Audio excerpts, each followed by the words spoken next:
الرحمن الرحیم، دنیا بھر سے دیکھنے اور سننے والے تمام ناظرین و سامعین کی خدمت میں السلام علیکم ورحمۃ اللہ وبرکاتہ۔ میں ہوں آپ کا میزبان محمد عبدالودود اور آپ دیکھ رہے ہیں پروگرام آپ کے مسائل کا حل، جسے روزانہ شب 9:05 پہ ملک کے معروف دینی وسیع تعلیمی ادارے جامعۃ الرشید کراچی سے نشر کیا جاتا رہا ہے۔ آج شب 9:05 پہ نشر نہیں کیا جا رہا، نہ ہی کل شب 9:05 پہ پروگرام نشر ہوا ہے۔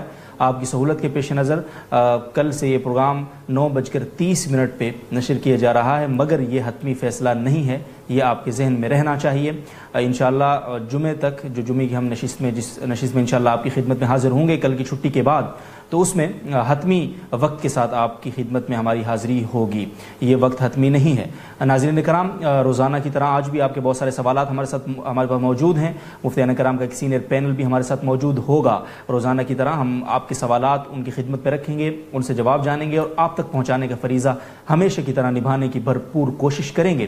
اگر آپ بھی ہمارے اس پروگرام میں شامل ہونا چاہتے ہیں اپنے سوالات کے ذریعے سے، ہمیشہ کی طرح بہت آسان سے طریقہ ہے۔ آپ فیس بک پر جائیں گے، فیس بک کے سرچ انجن میں JTR میڈیا ہاؤس لکھ کر اس پیج کو سرچ کریں گے، لائک کریں گے، اور لائک کرنے کے بعد آج کی لائیو ٹرانسمیشن جو اسی پیج پر جاری ہے اس کا حصہ بن کر کمنٹ بار میں اپنا سوال تحریر کریں گے۔ دو باتوں کا آپ نے خیال رکھنا ہے کہ اپنے سوال کے ساتھ اپنا اور اپنے علاقے کا نام ضرور لکھنا ہے، اور دوسرا یہ کہ جتنے بھی غیر ضروری سوالات ہیں، فرقہ وارانہ نوعیت کے ہوں، سیاست سے ان کا تعلق ہو، یا پھر وہ سوالات جن کو آپ سمجھتے ہیں، آپ کی عقل و فہم یہ سمجھتی ہے کہ یہ سوال غیر ضروری ہیں، ان سے آپ گریز برتیں گے، تاکہ ہم اس مختصر وقت میں مفتیان کرام سے زیادہ دین کے، شریعت کے مسائل سیکھ سکیں، جان سکیں اور سمجھ سکیں۔ ناظرین کرام، آج کے جو پینلسٹ ہیں ہمارے ساتھ جو موجود ہیں، مفتی احمد عفنان صاحب دامت برکاتہم، سینئر مفتی ہیں اور سینئر فیکلٹی ممبر ہیں جامعۃ الرشید کراچی کے، اور جامعۃ الرشید کے شعبہ کلیت الشریعہ کے آپ ڈائریکٹر اور مسئول بھی ہیں اور ماہر قانون بھی شمار کیے جاتے ہیں۔ آج کے دوسرے معزز مکرم مہمان حضرت مفتی محمد صاحب دامت برکاتہم کچھ ہی دیر میں ہمارے ساتھ ہوں گے انشاءاللہ۔ شیخ الحدیث، رئیس دارالفتاء جامعۃ الرشید کراچی اور جامعۃ الرشید کے 3 سالہ تخصص ڈپارٹمنٹ فقہ المعاملات المالیہ والعلوم الاداریہ کے ڈائریکٹر اور مسئول، اور ساتھ ہی ساتھ جامعۃ الرشید کراچی کی مرکزی شورا کے اہم ترین رکن بھی ہیں۔ آغاز کرتے ہیں آپ کے سوالات کے ساتھ، اور پہلا سوال مفتی احمد عفنان صاحب کی خدمت میں رکھیں گے۔ کراچی سے عارف صاحب نے پوچھا ہے، صاحب اگر بیچنے کی نیت سے گھاس کاشت کی جائے تو عشر ہوگا یا نہیں ہوگا؟ اگر عشر ہوگا تو طریقہ کار بیان فرما دیں۔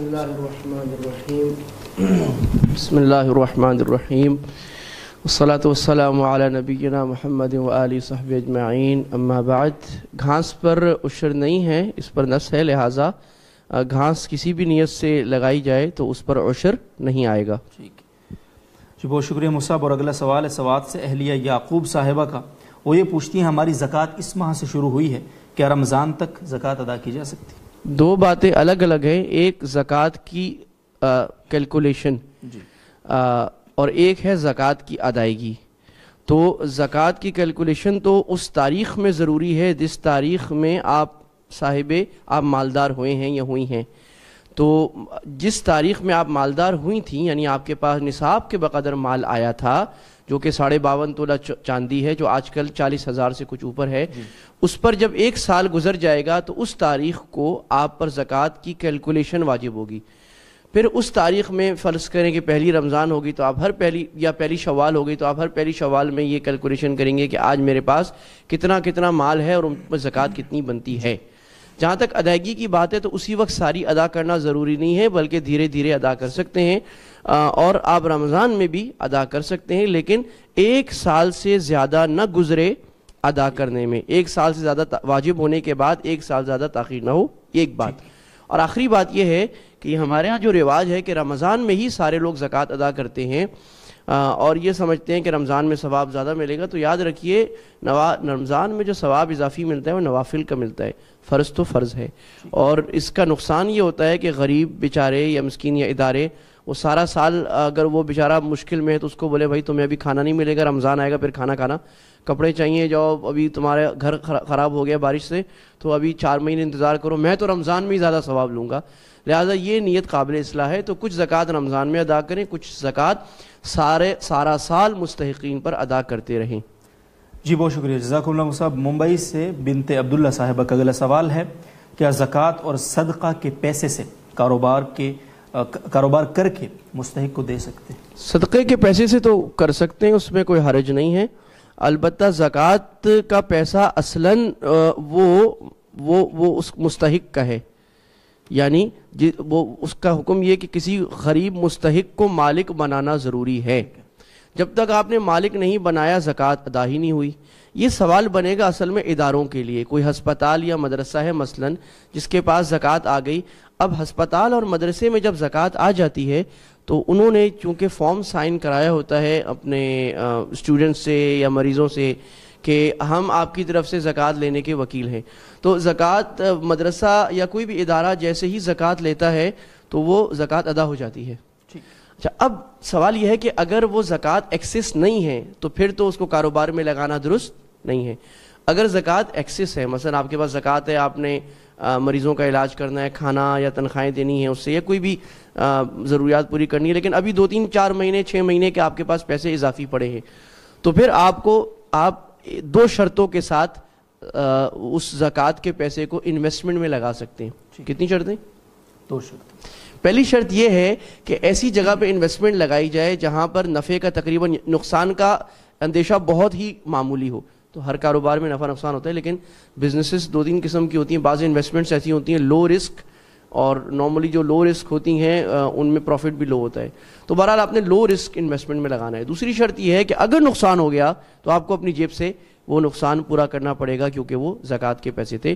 تو اس لحاظ سے علماء نے اجازت دی اور بہت سارے ادارے زکوٰۃ کے پیسوں کو، ایکسس پیسوں کو انویسٹمنٹ میں لگاتے بھی ہیں. ٹھیک، بہت بہت شکریہ مصعب، جزاکم اللہ. اور یاسمین ثاقب صاحب کا اگلا سوال ہے، زکوٰۃ کے پیسے سے غریب بچی کی شادی کروائی جا سکتی؟ دیکھیں، یہ سوال صحیح کرنے کی ضرورت ہے. زکوٰۃ کے پیسہ کسی خاص مقصد کے لیے نہیں ہے کہ اس سے صرف کھانا کھلایا جا سکتا ہے. یہ صرف زکوٰۃ کا پیسہ ہے غریب کی ضرورت کے لیے، اور وہ آپ نے غریب یا فقیر یا ضرورت مند کو دے دینا ہے. آگے وہ جو چاہے کرے، اگر اللہ نہ کرے اس نے سمندر میں بھی پھینک دیا، زکوٰۃ ادا ہو گئی. تو اگر کوئی آدمی یہ کہہ رہا ہے کہ میری غریب بچے کی شادی ہے اور وہ بیچارہ مستحق زکوٰۃ ہے، یا وہ نہیں ہے، اس کی بیوی ہے یا اس کی بچی ہے، ان کو آپ زکوٰۃ دے دیں اور اس سے شادی. ہاں، البتہ بعض دفعہ لوگوں کو خیال یہ ہوتا ہے کہ یار یہ تو لوگ تو اتنے عقل مند نہیں ہوتے نا، اگر سارے اتنے عقل مند ہوتے تو معاملہ کتنا اچھا ہوتا. لیکن بات یہ ہے کہ یہ ان کو یہ اندازہ ہوتا ہے کہ یار اس کو میں نے دیا نا، یہ پیسے اس نے کہیں اور اڑا دینے، تو وہ چاہتا ہے کہ میں شادی کا سامان ہی لے کر دوں، تو سامان بھی لے کر زکوٰۃ کی مد میں دیا جا سکتا ہے. ٹھیک ہے، جزاکم اللہ مصعب.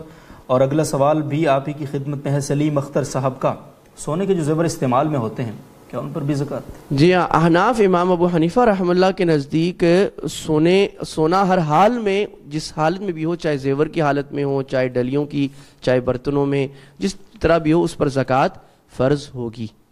شکریہ مصعب. زکوٰۃ کے سوالات کی ایک طویل فہرست ہے جو ختم ہونے کا نام نہیں لے رہی. خلیل الرحمان صاحب ایبٹ آباد سے بھی پوچھتے ہیں، دکان کی سیکورٹی پر جو زکوٰۃ ہوتی ہے یا نہیں ہوتی مصعب؟ یعنی میں یہ سمجھ رہا ہوں کہ کہہ رہے ہیں انہوں نے سیکیورٹی منی لی ہے. جی، اگر لی ہے تو اس پر زکوٰۃ نہیں ہے، کیونکہ سیکیورٹی منی یا تو امانت ہوگی، امانت بھی غیر کی ہوتی ہے، یا اس کو اگر انہوں نے استعمال کر لیا تو وہ قرض بن گئی، تو قرض پر بھی زکوٰۃ نہیں آتی.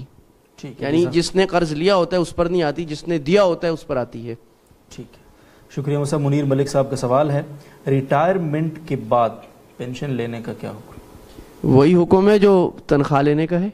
جس کاروبار کی، جس کمپنی کی، جس قسم کی ملازمت کی سیلری اور تنخواہ جائز تھی، اس کی پینشن بھی جائز ہے.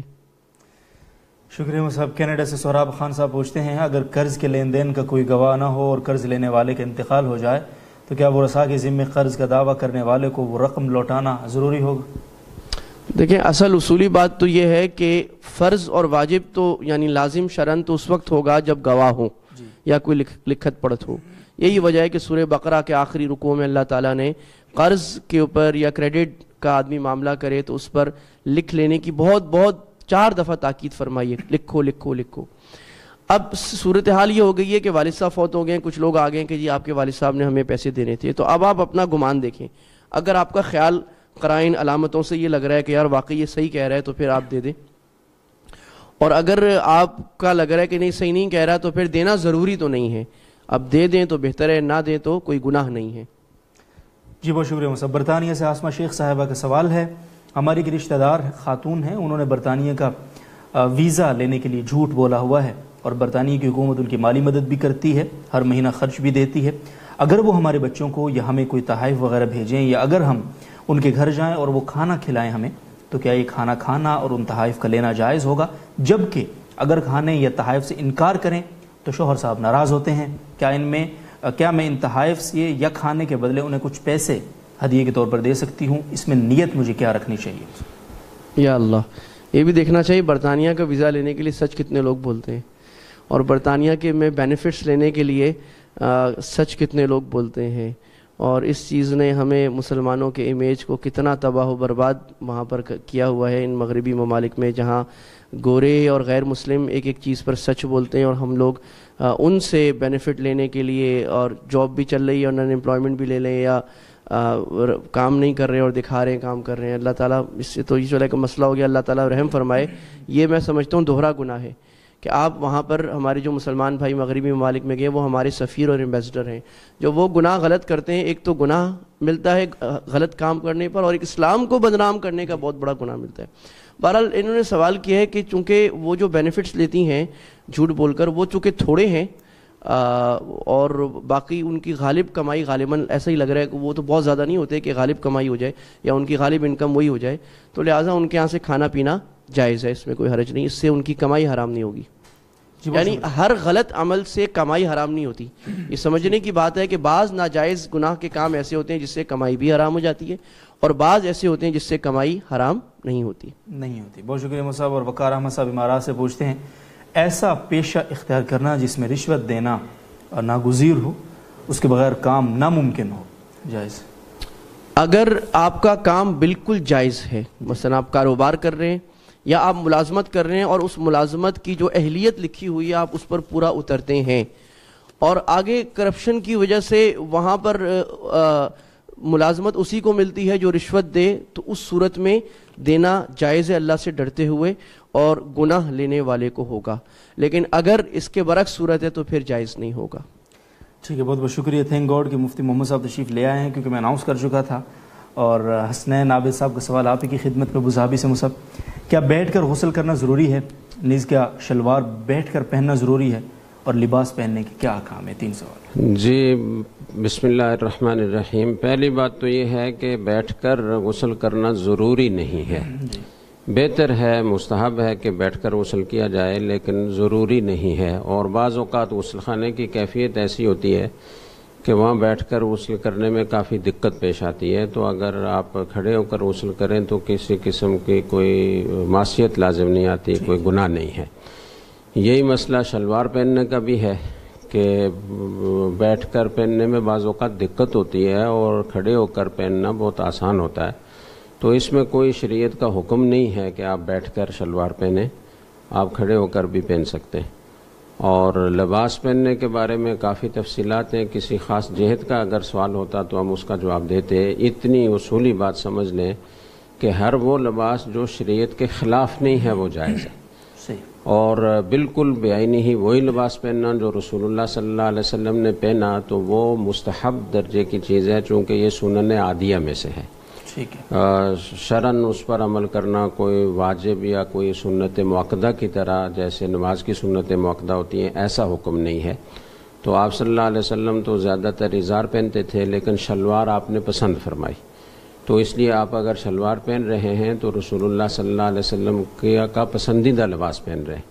اور باقی ساتر ہونا چاہیے لباس، اس میں کوئی اعضائے مستورہ میں سے کوئی عضو ظاہر نہ ہو، یا خواتین کے لیے ایسا چست لباس پہننا یا مردوں کے لیے ایسی چست پینٹ پہننا کہ جس سے اعضائے مستورہ کا حجم اور ان کی بناوٹ اور ساخت بالکل واضح ہو، یہ مکروہ ہے اور ناجائز ہے۔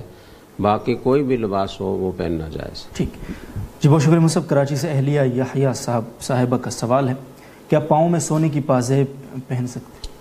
جی، عورتوں کے لیے پاؤں میں پازیب پہننا، چاہے وہ سونے کی ہو، چاہے چاندی کی ہو یا کسی اور دھات کی ہو، پہننا جائز ہے، لیکن اتنا خیال رکھنا چاہیے کہ آپ کے اس پازیب کی جھنکار کسی اجنبی یا کسی نامحرم تک نہ پہنچے کہ جس سے وہ متوجہ ہو۔ جزاکم اللہ مصعب۔ کلکتہ سے محمد ریحان ضیاء صاحب کا سوال ہے، کیا کوئی اپنے نام کی نسبت کسی بزرگ کی طرف کر سکتا ہے؟ مثلا زید اشرفی، بکر قاسمی وغیرہ، جبکہ اس کا مقصد دھوکہ دینا نہ ہو بلکہ اظہار محبت ہو؟ دیکھیں، اس بارے میں علماء کی دونوں قسم کی آراء سامنے آئی ہیں۔ بعض حضرات کہتے ہیں کہ عام طور پر بزرگوں سے محبت کے اظہار کے لیے، عقیدت کے اظہار کے لیے لوگ ان کی طرف اپنے آپ کو منسوب کر کے عثمانی، فاروقی، صدیقی یہ کہہ دیتے ہیں، اور عام طور پر لوگوں کو معلوم بھی ہوتا ہے کہ یہ فاروقی اس لیے ہے کہ اس کے شیخ صاحب کا نام فاروق تھا، یا کسی بزرگ کی طرف نسبت کر کے یا اپنے آپ کو فاروقی کہتا ہے۔ لیکن یہ ظاہر ہے کہ اپنے خاص حلقے کے لوگوں کو معلوم ہوتا ہے، اگر ہوتا بھی ہے تو عام لوگوں کو تو نہیں معلوم ہوتا، ہر آدمی کو تو نہیں معلوم ہوتا۔ تو جو بھی آدمی سنے گا تو وہ یہ اس کو نسبت ہی سمجھے گا کہ یہ فاروقی ہے، یعنی حضرت فاروق اعظم رضی اللہ تعالیٰ عنہ کے خاندان سے ہے۔ یا عثمانی اگر کوئی لکھتا ہے تو اس کا مطلب ہے کہ وہ حضرت عثمان رضی اللہ تعالیٰ عنہ کے خاندان سے ہے۔ علاقائی نسبت تو ٹھیک ہے، کی جا سکتی ہے، لیکن یہ جو نسبت ہے خاص طور سے عثمانی، فاروقی اور صدیقی، تو اس طرح کی نسبتوں سے بچنا چاہیے ایسے لوگوں کو جن کا نسبی تعلق فاروق اعظم رضی اللہ تعالیٰ عنہ یا حضرت ابوبکر صدیق رضی اللہ تعالیٰ عنہ یا حضرت عثمان رضی اللہ تعالیٰ عنہ سے نہ ملتا ہو، اس لیے کہ بعض روایات میں اس کی شدید وعید بھی وارد ہوئی ہے۔ آپ صلی اللہ علیہ وسلم نے فرمایا کہ من ادعا لغیر ابیہ وہو یعلمہ لیس من رجل ادعا لغیر ابیہ وہو یعلمہ الا کفر، کہ اس نے اتنا بڑا کام کیا کہ جیسے کفر ہوتا ہے۔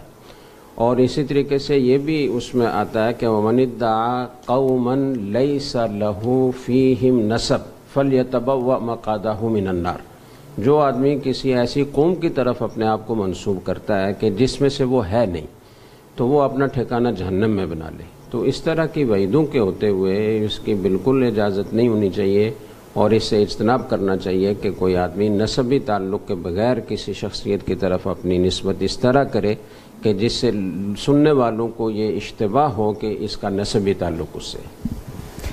جی جزاکم اللہ صاحب، بہت شکریہ۔ اور آج کل تو مارکیٹ میں بہت سارے فاروقی صدیقی ہیں، مطلب ظاہر نسبی تعلق تو پتہ نہیں جن لوگوں کا ہے بھی ان کو بھی نہیں پتہ۔ مودی الرحمان صاحب سعودی عرب سے پوچھتے ہیں، عمرہ کی شرعی حیثیت کیا ہے، فرض ہے یا واجب؟ عمرہ زندگی میں ایک مرتبہ کرنا یہ سنت موقدہ ہے۔ بعض فقہا کے یہاں واجب بھی ہے، لیکن فقہ حنفی میں اس کا راجح قول سنت موقدہ ہونے کا ہے۔ اگر کسی نے حج کیا ہے اور حج کے ساتھ عمرہ کر لیا ہے تو وہ سنت موقدہ پر اس نے عمل کر لیا، اس کے بعد عمرہ کرنا سعادت کی بات ہے، فضائل ہیں اس کے، لیکن فرض واجب یا سنت موقدہ نہیں۔ بہت بہت شکریہ مصعب احمد صاحب سعودی عرب سے پوچھتے ہیں، 7 سال مکہ میں رہائش رہی ہے، اس دوران مدینہ منورہ، طائف اور پاکستان سے واپس آ کر عمرہ نہیں کیا، اب کیا ہر بار کے عمرے کا دم دینا ہوگا یا ایک ہی بار کا دم لازم ہوگا، اور کیا بچوں کا بھی دم لازم ہے؟ جی، یہ انہوں نے بہت بڑی غلطی کی۔ میقات سے جب بھی کوئی آدمی گزرتا ہے مکہ جانے کے لیے تو اس پر لازم ہوتا ہے کہ وہ حج کا احرام باندھے یا عمرے کا احرام باندھے۔ انہوں نے ہر مرتبہ مکہ جاتے ہوئے عمرہ نہیں کیا، احرام نہیں باندھا، تو انہوں نے بہت بڑی غلطی کی۔ اب اصل حکم تو ان کے لیے یہ ہے کہ ہر عمرے کے بدلے میں ایک عمرہ کریں، اور جو بغیر احرام کے میقات سے تجاوز کیا ہے تو اس کی وجہ سے ایک دم دیں، اور جتنے بالغ بچے ہیں ان سب کے لیے یہ حکم ہے۔ لیکن اگر وہ صاحب بہت مالی طور پر وہ اس کی استطاعت نہ رکھتے ہوں، یا اب وہ سعودیہ چھوڑ کر پاکستان آ چکے ہوں، اور اتنے سارے عمرے جو 7-8 سال میں کتنی دفعہ ان کا آنا جانا ہوا اور کتنی مرتبہ وہ بغیر احرام کے میقات سے گزرے اور عمرہ نہیں کیا، تو اس پر عمل کرنا اگر واقعتاً حرج کا باعث ہو، بہت زیادہ دقت اس میں پیش آ رہی ہو، یا مالی وسعت اتنی نہ ہو کہ اس پر عمل کیا جا سکتا ہو، تو ایسی صورت میں پھر اس کی گنجائش معلوم ہوتی ہے کہ ایسے شخص کو دوسرے فقہا جن کے ہاں احرام باندھ کر میقات سے گزرنا لازم نہیں ہے، ان کے مسلک پر فتویٰ دیا جائے کہ گنجائش ہے۔ بہرحال وہ کوشش کریں کہ اس کی قضا بھی کریں عمروں کی، اور دم بھی ادا کریں۔ لیکن اگر وہ واقعتاً مستطیع نہیں ہیں اور ان کو شدید دقت کا سامنا ہے اس سلسلے میں، تو وہ اس دوسرے قول پر عمل کر سکتے ہیں۔ دوسرے قول کے مطابق کچھ بھی نہیں؟ کچھ بھی نہیں۔ ٹھیک، شکریہ مصعب۔ اور نامعلوم سائل ہیں، عورت پر حج فرض ہونے کے لیے اس کے پاس ذاتی رقم کا ہونا ضروری ہے، یا اگر اس کا خامد مالدار ہے تو بھی اس پر حج فرض ہو جائے گا؟ جی نہیں، اس پر حج فرض نہیں ہوگا مالدار خامد کے مالدار ہونے سے، لیکن خامد اگر مالدار ہے ماشاءاللہ تو اس کو اپنی بیوی کو حج تو کرانا چاہیے کم از کم. بہت ضروری ہے جی، بہت شکریہ صاحب. سمیع عباسی صاحب کا سوال ہے، امام کے سلام پھرنے کے بعد بقیہ رکعت پڑھنا شروع کی تو ثنا کے بعد اللہم صلی علی محمد بھولے سے پڑھ لیا، یاد آنے پر سورہ فاتحہ اور دوسری سورہ پڑھی لیکن سجدہ سہو نہیں کیا، نماز ہوگی؟ جی نماز ہو گئی، اس لیے کہ ثنا کا موقع دعا کا موقع ہے، تو اس میں اگر کوئی دعائیہ کلمات زیادہ ہو جائیں یا درود شریف آدمی پڑھ لے تو اس سے کچھ لازم نہیں ہوتا. شکریہ. مصعب ابوظہبی سے محمد الیاس صاحب کا سوال ہے اگلا، تکبیر تحریمہ کا ثواب ابتدا سے شریک ہونے سے ملتا ہے یا رکوع سے پہلے بھی اگر شامل ہو جائیں تو ثواب ملتا ہے؟ جی صحیح، اور یعنی آپ یوں کہنا چاہیے کہ جس پر پوری طرح دل مطمئن ہوتا ہے وہ تو یہی ہے کہ تکبیر تحریمہ امام کے ساتھ کہی جائے تو وہ تکبیر تحریمہ کا ثواب ملتا ہے. لیکن بہرحال یہ ایک قول یہ بھی ملتا ہے کہ سورہ فاتحہ کے اختتام سے پہلے کوئی نماز میں شریک ہو جائے تو اسے بھی تکبیر تحریمہ کا ثواب ملے گا. اور ایک قول رکوع سے پہلے نماز میں شامل ہو جانے کا یا رکوع میں شامل ہو جانے کا بھی ہے، لیکن وہ زیادہ ضعیف ہے. تو کوشش یہ کرنی چاہیے کہ تکبیر تحریمہ کا ثواب اگر کوئی لینا چاہتا ہے تو وہ امام کے ساتھ ابتدا سے شریک ہو. شکریہ. مصعب عابد صاحب پشاور سے اگلا سوال پوچھتے ہیں، سجدے میں تسبیح کے ساتھ استغفر اللہ پڑھ سکتے ہیں؟ جی پڑھ سکتے ہیں، کوئی حرج کی بات نہیں ہے. دعا بھی مانگ سکتے ہیں، جو معصور دعائیں ہونی چاہیے، اور قرآن و سنت میں جن دعاؤں کا ذکر ہے وہی مانگنی چاہیے. اپنی زبان میں کوئی نہ مانگنا شروع کر دے. ٹھیک. جی شکریہ. جی فرض میں جب کوئی امام ہو تو اسے تو کوشش یہ کرنی چاہیے کہ نماز میں تخفیف کرے. بہت دعائیں مانگنے سے پیچھے لوگوں کو تکلیف ہوتی ہے. بہت محدود اگر کوئی مخصوص جماعت ہو جس کے کسی تکلیف میں مبتلا ہونے کا اندیشہ نہ ہو تو وہ امام بھی سجدے میں دعا کر سکتا ہے. لیکن عام طور پر جیسے مسجد میں کوئی نماز پڑھاتا ہے امام ہے تو چونکہ مقتدیوں میں ہر قسم کے لوگ ہوتے ہیں، اس میں ضعیف، بیمار، کمزور لوگ بھی ہوتے ہیں، تو اس لیے وہاں اختصار ہی کی ترغیب ہے. سنت کے مطابق اطمینان سے نماز پڑھے، لیکن اضافی دعائیں وہ سجدے میں فرض نماز میں نہ مانگے. سنن میں نوافل میں جتنی لمبی دعا مانگنا چاہتا ہے سجدے میں مانگ سکتا ہے. بہت بہت شکریہ صاحب. یاسر محمود صاحب کا اگلا سوال ہے، اگر جمعہ یا ظہر کی نماز کی جو سنتیں ہیں فرض نماز سے پہلے نہ پڑھی جا سکیں کسی بھی وجہ سے تو اس کے لیے کیا حکم ہوگا؟ فرض نماز کے بعد پہلے کون سی سنتیں پڑھیں گے جو فرض نماز سے پہلے رہ گئی ہیں وہ، یا فرض نماز کے بعد والی پہلے پڑھیں گے اور پھر پہلے والی بعد میں؟ کوشش تو یہ کرنی چاہیے کہ فرض نماز سے پہلے جو سنن مؤکدہ ہیں وہ پہلے پڑھ لی جائیں، چونکہ اصل وقت ان کا وہی ہے. لیکن اگر کبھی کسی مجبوری سے آدمی نہیں پہلے پڑھ سکا اور فرض نماز کا وقت ہو گیا تو فرض نماز پہلے ادا کرے گا. اس کے بعد پھر ظہر کے بعد مثال کے طور پر 2 سنتیں پڑھی جاتی ہیں تو وہ پہلے وہ سنتیں پڑھے گا، اس لیے کہ ان کا وہ موقع ہے. فرض کے متصل بعد 2 سنتیں آپ صلی اللہ علیہ وسلم پڑھتے تھے تو وہ پہلے وہ پڑھے، اور 4 جو اس کی فرضوں سے پہلے کی رہ گئی تھی سنتیں وہ اس کے بعد پڑھے. صحیح طریقہ یہ. جزاکم اللہ. رائٹ مفتی محمد صاحب. اور مفتی احمد عفنان صاحب کی خدمت میں سوال ہے، آصف ملک صاحب کا، کسی کو نیند نہ آتی ہو تو کیا وہ نیند کی گولی کھا سکتا ہے جبکہ اس میں نشہ ہوتا ہے؟ نہیں، نیند کی گولی میں نشہ تو نہیں ہوتا. یہ کس نے بتایا آپ کو؟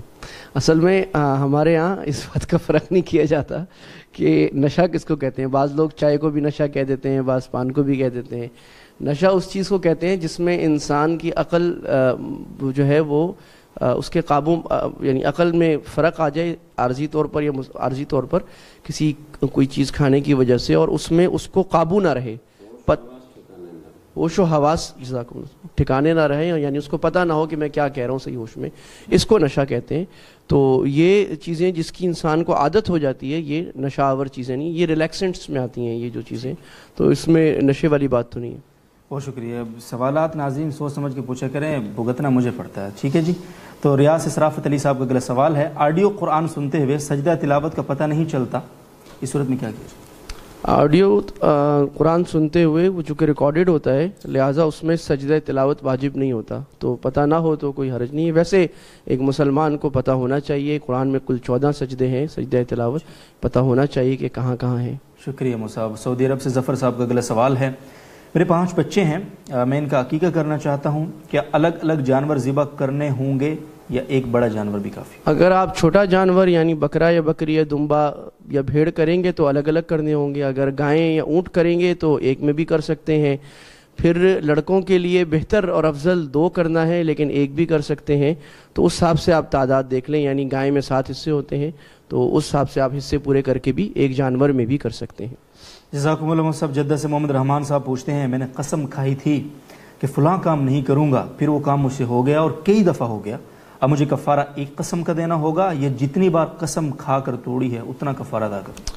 اگر وہ قسم ایک ہی بات پر کھائی تھی جی اور ایک مرتبہ توڑی ہے، یعنی قسمیں بار بار کھائی تھی لیکن ایک ہی بات پر کھائی تھی اور ایک مرتبہ توڑی ہے تو ایک کفارہ ہے، اور اگر مختلف باتیں تھیں یا ایک دفعہ کھا کر توڑ دی پھر کھا کر توڑ دی تو پھر جتنی دفعہ کیا ہے اتنے کفارہ دینا ہوگا۔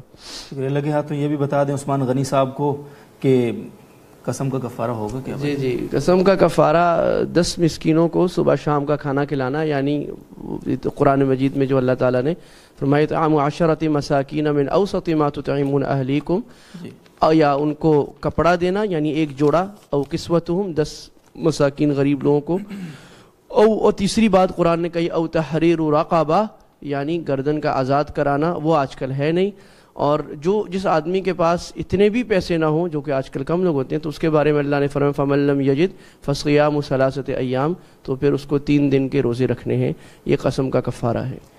جزاکم اور اللہ۔ اس میں میں اضافہ کر دوں کہ کھانا اگر یعنی کھانا بھی کھلا سکتے ہیں صبح شام کا، اور صدقہ فطر کی جو مقدار ہوتی ہے اتنا گندم یا اتنی رقم وہ 10 مساکین کو بھی دے سکتے ہیں۔ جزاکم اللہ صاحب۔ اور اسلام آباد سے سید فرخ شاہ صاحب کا سوال ہے، ایک شخص بیوی کو یوں طلاق دے کہ میں اپنی بیوی کو خلا کی طلاق دیتا ہوں، 3 دفعہ یہ کہا، کیا اس سے طلاق واقع ہوگی؟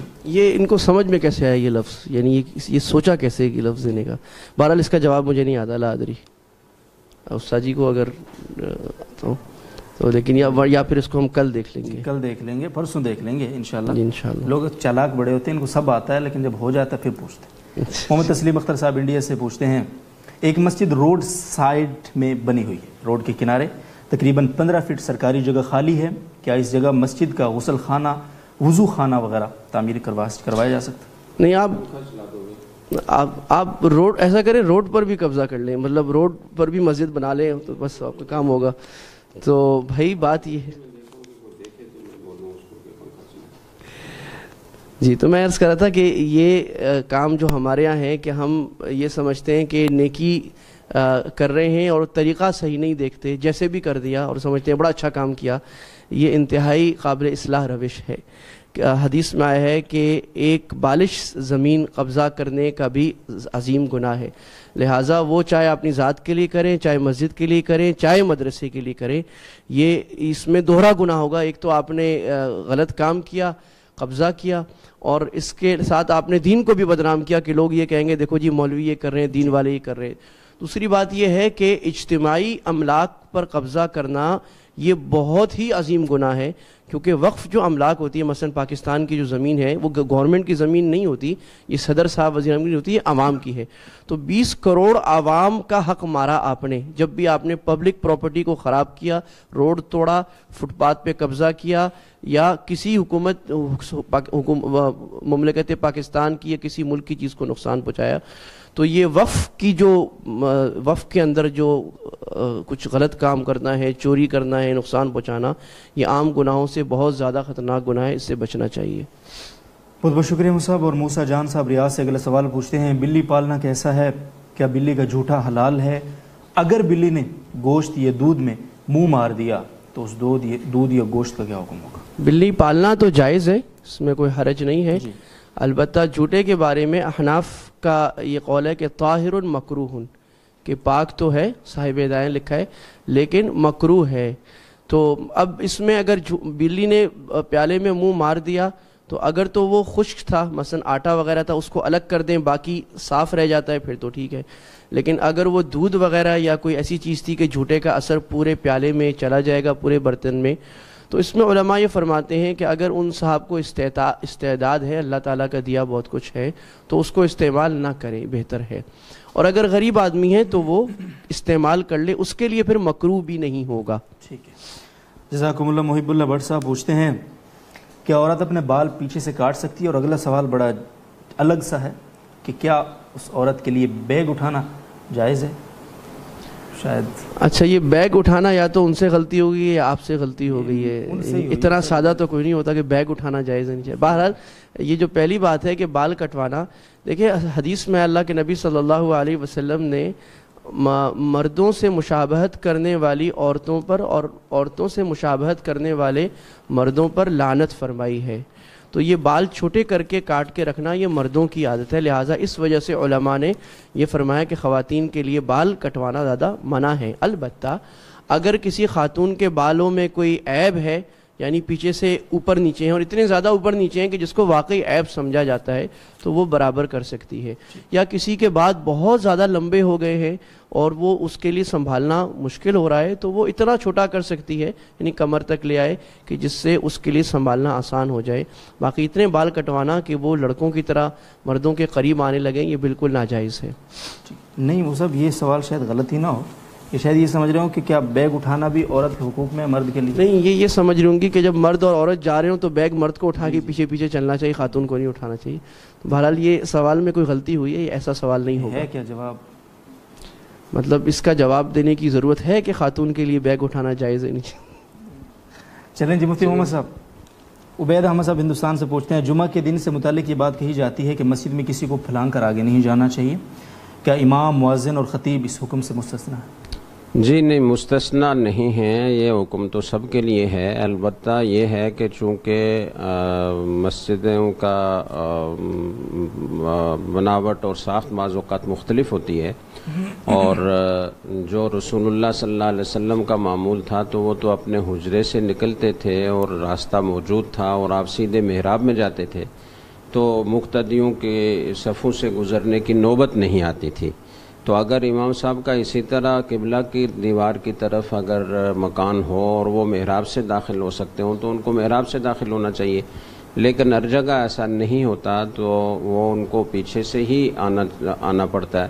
اول تو امام کو کوشش یہ کرنی چاہیے کہ وہ نماز سے پہلے جو جن میں سنن مؤکدہ ہیں تو وہ پہلے پہنچیں اور وہ سنن مؤکدہ ادا کریں, اور پھر نماز کا وقت ہو تو پہلی صف سے اٹھ کر مصلی پر چلے جائیں.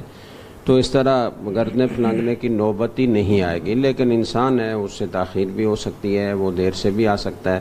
تو عین نماز کے وقت میں اگر امام صاحب آئے اور ان کو صفوں سے گزر کر مصلی تک پہنچنا ہے تو ان کو چاہیے کہ وہ لوگوں کو متوجہ کر کے اپنے لیے راستہ بنائیں اور وہاں سے جائیں, بجائے اس کے کہ وہ بیٹھی ہوئی صفوں کے اوپر سے پھلانگتے ہوئے جائیں.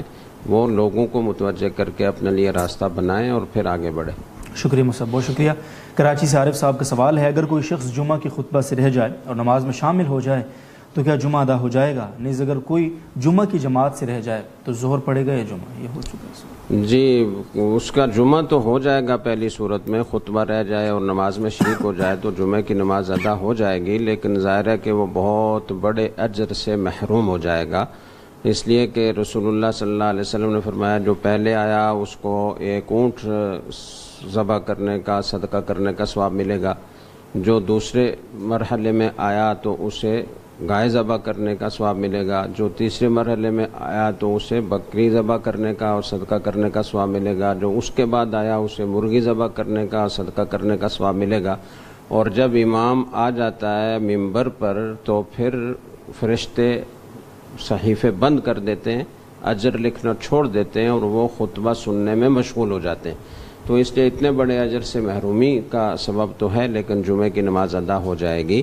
اور اگر کسی کا جمعہ رہ گیا تو اگر ایک مسجد میں رہ گیا تو کوشش کرے کہ دوسری مسجد میں اس کے قریب جہاں اس کو جمعہ مل سکتا ہو وہاں جا کر وہ جمعے کی نماز ادا کرے. لیکن اگر کسی مسجد میں بھی جمعہ نہیں مل سکتا یا بہت دور کی مسافت پر مل سکتا ہے اور اس کے لیے جانا آسان نہیں ہے تو ایسی صورت میں پھر وہ ظہر کی نماز پڑھے گا, پھر وہ جمعہ نہیں پڑھے گا. جزاکم اللہ صاحب. سردار احمد صاحب کا سوال ہے, میں نے بھول کر کچھ بندوں کو بغیر وضو کے نماز پڑھائی تھی, اب وہ مظلوم بندے مل نہیں رہے, کیا حکم؟ یہ اب توبہ استغفار کر لیں اور ان کے لیے دعا کر لیں, یہی اس کا حل ہے. بنت جمال صاحبہ کا سوال ہے کراچی سے, عورت گھر میں انفرادی نماز پڑھ رہی ہو اور اس کے پیچھے کوئی اپنی الگ نماز شروع کر دے, کیا ہو؟ کوئی حرج نہیں ہے. وہ جب ان کو شبہ یہ ہو رہا ہے کہ عورت آگے ہے اور یہ پیچھے ہیں یا عورت برابر میں کھڑی ہے تو مرد کی نماز نہیں ہوتی، تو یہ سمجھ لیں کہ عورت کی محاذات کی وجہ سے نماز فاسد اس وقت ہوتی ہے جب دونوں ایک ہی نماز پڑھ رہے ہوں. تو اب یہ پیچھے جا کر اپنی نماز پڑھ رہے ہیں اور تو اس میں کوئی محاذات کا مسئلہ نہیں ہے اور اس سے نماز پر کوئی اثر نہیں پڑتا. اور وہ جماعت کی نماز ہو، انفرادی نماز پڑھنے میں محاذات سے نماز فاسد نہیں ہوتی. جماعت سے نماز ہو رہی ہو اور عورت مرد کے ساتھ آ کر کھڑی ہو جائے یا اس کے بالکل سامنے کھڑی ہو جائے تو اس سے نماز فاسد ہوتی ہے. جزاکم اللہ. صاحب سلیم اختر صاحب کا اگلا سوال ہے، نماز اوابین کی رکعتیں اور وقت بیان فرمائیں. اوابین کی 6 رکعتیں ہیں اور کوشش یہ کرنی چاہیے کہ 2 سنتوں کے بعد 6 نفل مستقل پڑھے جائیں اوابین کی نیت سے. لیکن اگر کوئی عدیم الفرصت ہو یا کبھی ضرورت کی بنا پر وہ پوری 6 رکعتیں نہ پڑھ سکتا ہو تو 2 سنتوں کو شمار کر کے 6 رکعتیں پوری ہو جائیں، یعنی 4 نفل اس کے بعد پڑھ لے تو بھی اوابین کا ثواب اسے مل جائے گا. باقی رہا یہ کہ اس کا وقت کتنا ہے تو اس کے لیے کوئی منٹ سے تحدید تو نہیں کی جا سکتی، لیکن یہ ہے کہ مغرب کی نماز کے بعد عشاء کی نماز کا وقت شروع ہونے سے پہلے کسی وقت بھی اگر وہ پڑھ لے گا تو اوابین اس کی ہو جائیں گے. جزاکم اللہ. مجیب صاحب کوہاٹ سے اگلا سوال پوچھتے ہیں، کسی ضروری کام کی وجہ سے صرف فرض نماز پڑھی جا سکتی ہے، کوئی سنتوں کی گنجائش ہے یا بعد میں دوبارہ پڑھنی؟ جی نہیں، یہ تو کوئی مسئلہ نہیں ہے کہ آپ کو نماز جیسی اہم عبادت کا وقت نہیں ملتا اور آپ سنتیں چھوڑنا چاہتے ہیں اور اس سے چھٹی لینا چاہتے ہیں. یہ تو بہت ہی غلط بات ہے اور محرومی کی بات ہے. آپ کو سنتیں پڑھنے کا اہتمام کرنا چاہیے. اگر سنن قبلیہ یعنی جو فرضوں سے پہلے کی سنتیں ہوتی ہیں وہ رہ جائیں ظہر میں یا اسی طریقے سے بس ظہری میں، اس لیے کہ عصر کے بعد تو پھر سنتیں نہیں پڑھ سکتے، تو ان کو آپ ظہر کی 2 سنتیں پڑھنے کے بعد پھر پڑھ لیں گے. اور باقی کسی نماز میں اگر آپ کی سنتیں رہ جاتی ہیں عصر کی جیسے رہ جاتی ہیں تو چونکہ عصر کے بعد نفل نہیں پڑھ سکتے. فجر کی سنتیں اگر رہ جاتی ہیں، اول تو فجر کی سنتیں رہنی نہیں چاہیے، ان کی بہت زیادہ تاکید ہے. حتیٰ کہ ہمارے متاخرین فقہا یہ فرماتے ہیں کہ اگر کسی کو فجر کی نماز میں قعدہ اخیرہ ملنے کی امید ہو تو اسے بھی چاہیے کہ وہ سنتیں پڑھ کر پھر جماعت میں شریک ہو. البتہ سنتیں جماعت سے وہ زیادہ فاصلے پر، جتنے زیادہ فاصلے پر پڑھے اتنا اچھا ہے. اور جس حال میں جماعت ہو رہی ہے اس میں کراہت زیادہ شدید ہے. برآمدے میں پڑھے، صحن میں پڑھے، جتنا دور پڑے گا اتنی کراہت میں کمی آئے گی. تو یہ اس کو کرنا چاہیے اور اگر رہ جائیں تو پھر ان کی قضا نہیں ہے.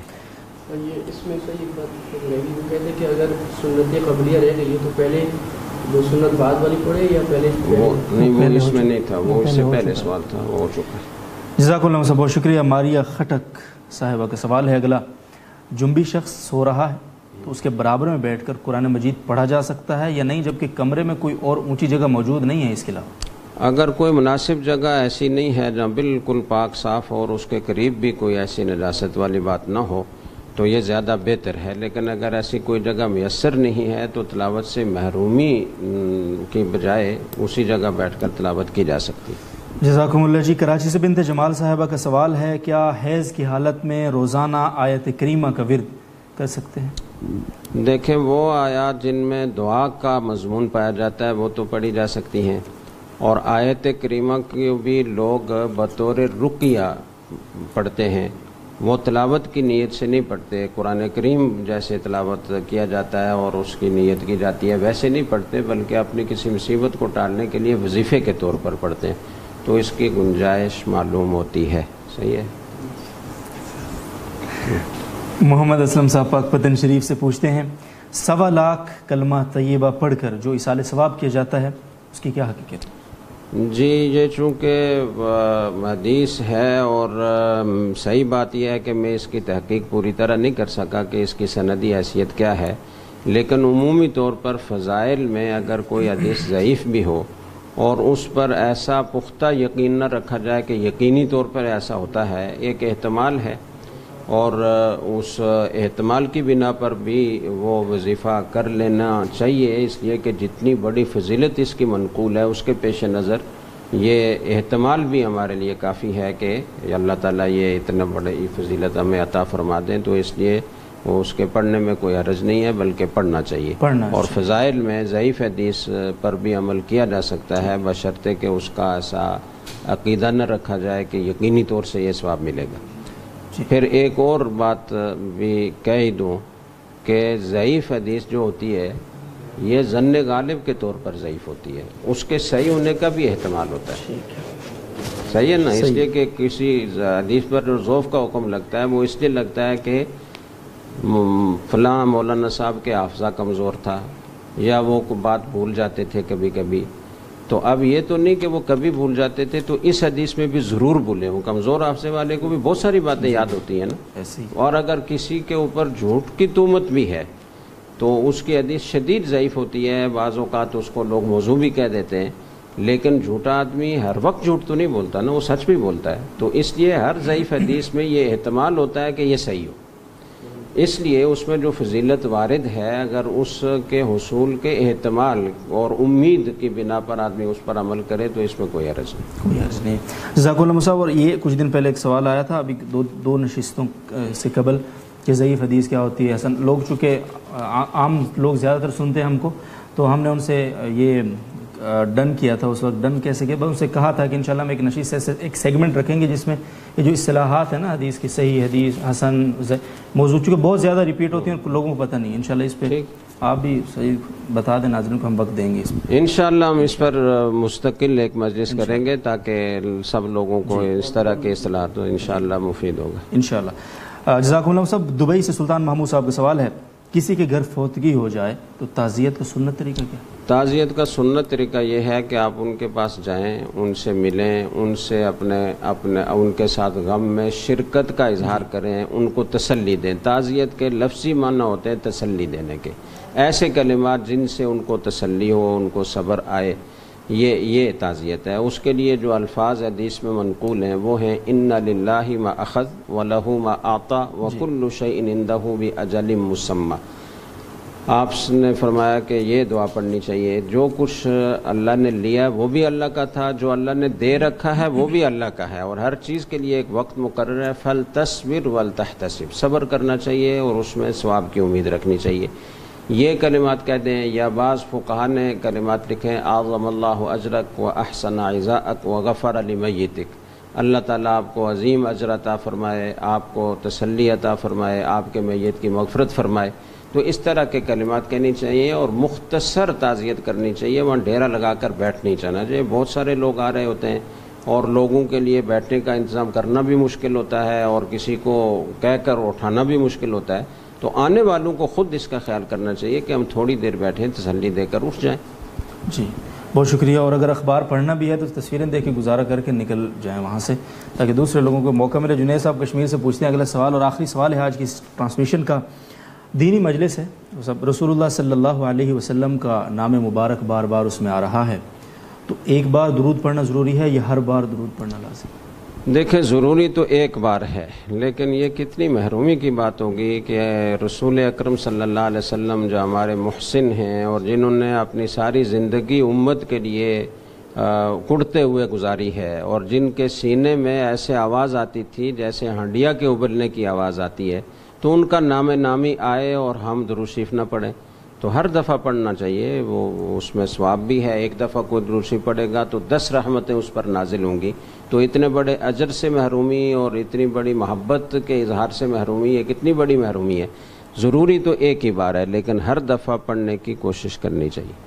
جزاکم اللہ صاحب۔ مفتی احمد عفنان صاحب، مفتی محمد صاحب دامت برکاتہم، آپ دونوں حضرات کو بہت بہت شکریہ۔ تمام ناظرین و سامعین دنیا بھر سے ہمیں سن رہے ہیں، آپ کا بہت بہت شکریہ، اور آپ کے بہت سارے سوالات یقیناً آج بھی ہمارے پاس آئے ہیں، اور انشاءاللہ پرسوں کی جو نشست ہوگی اس میں آپ سے دوبارہ ملاقات ہوتی ہے، اور جو بھی وقت ہے وہ اناؤنس کر دیا جائے گا انشاءاللہ، اور اس وقت تک کے لیے آپ سے اجازت چاہیں گے۔ اسٹے ود اس، اللہ حافظ۔ واہ بھائی واہ، ہو گئے، پورے ہو گئے، پورے